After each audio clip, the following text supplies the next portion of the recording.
Again. Go. Let us feel the holy presence of the Lord as we say, in the name of the Father, and of the Son, and of the Holy Spirit. Amen. Heavenly Father, we thank you for gathering us here today. Guide our minds and hearts as we present and share our work. May our efforts bring wisdom, learning, and inspiration to everyone present. And please bless this presentation, and may everything we do give you glory. Amen. In the name of the The Father, and of the Father, Son, and of Son, the the Holy Holy Spirit. Spirit. Amen. So, good morning, everyone. We are the St. Thomas Aquinas group, and I'm the Father, Andre Alan Aratinado, and we will start at discussing the four pillars of Dominican life. So, let's start at study.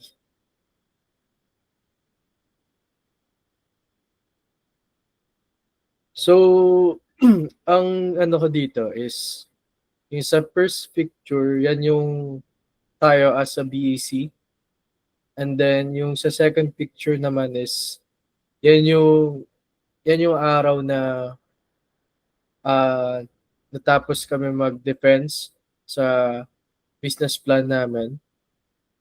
And then, ayun, yung sa third picture, nagbunga yung business plan namin. Nakatanggap kami ng award. Next is the apostolate. Sa first picture kung saan makakita kayo ng mga plastic bags, containing yan ng mga goods. Kasi that time, nagkaroon ng bagyo and syempre kami, traditional namin sa family na tumulong din sa mga nangangailangan, especially sa mga kulang sa mga supplies, ayun. And then, yung sa second picture naman is yung donation box. Dyan yung dyan ako nag-OJT kung saan sila, nagdo-donate sila ng mga things or anuman, pagkain or gamit para sa mga victims ng Tondo Fire. And then, dito sa third picture naman is, birthday party yan. Then, yung friend ko na birthday celebrant, pinili niyang mag-birthday sa parang home for the aged na kanlungan ng mga matatanda, ayun. So, nagpakain sila and then nagkaroon ng onting salo-salo. Then, next is community.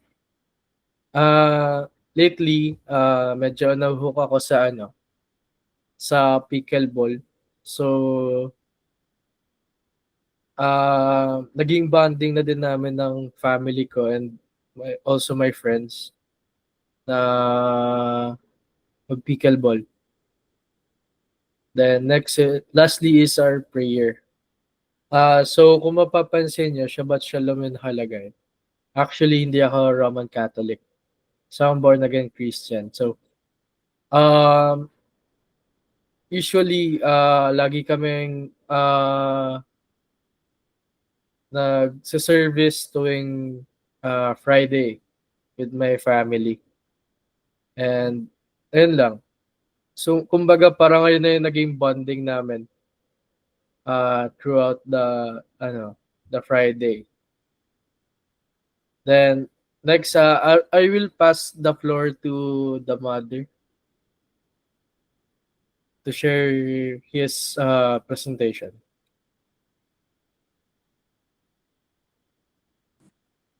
Hello everyone. My name is John Michael Fidalde and I'm the mother of the group. So, let's start with the study. So, the first picture is taken kanina lang kahapon nung RE01 namin, and yung pangalawang picture naman kasama ko yung mga kaklase ko. Nagre-review kami para sa quiz namin next sub.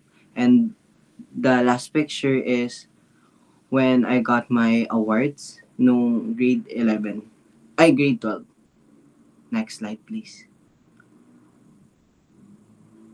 So, for the next slide, prayer.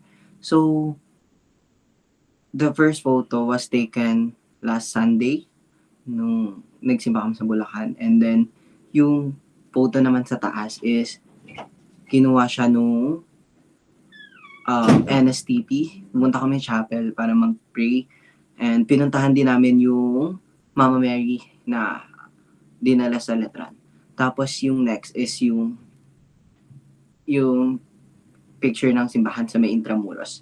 Sumilip ako dyan para mag-pray. Next po, please. Or the next slide po is the community. The first photo is with my volleyball team before, and the picture in the middle is picture ng YFC family ko. Like, it's a community, Youth for Christ. And the last photo is dance troupe. So, dance groove community siya. Next slide, please. And for the last one is the apostolate. Meron na ako dalawang photo dito kasi hindi ko na mahanap yung ibang pictures. Pero yung unang photo is yung Christmas po yan nung nag-share kami ng mga alam ko foods yung dinala namin dyan. Like mga foods, notebooks, ganun, para sa mga bata na batang nag-aaral. Tapos yung mga foods naman para sa pang Noche Buena nila. And then yung next is picture nung farmer. Nung picture yan nung farmer na volunteer. Na doon kami na-assign sa pagre-repack ng mga clothes para sa mga nangangailangan. That's it. So, I'm passing the floor to our sisters.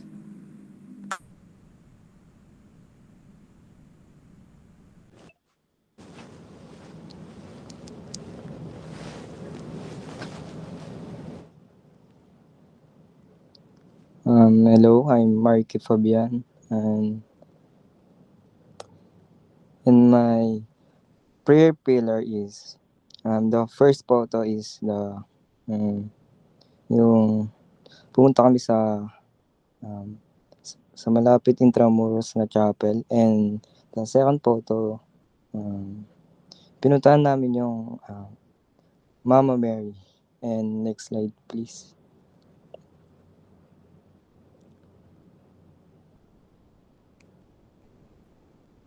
And the study pillar, first photo is yung online class, and second photo yung nag-study kami sa library. Next. And community pillar, yung first photo naman, yung nag-attend kami sa former orientation, and second photo yung sa NSTP naman. And next.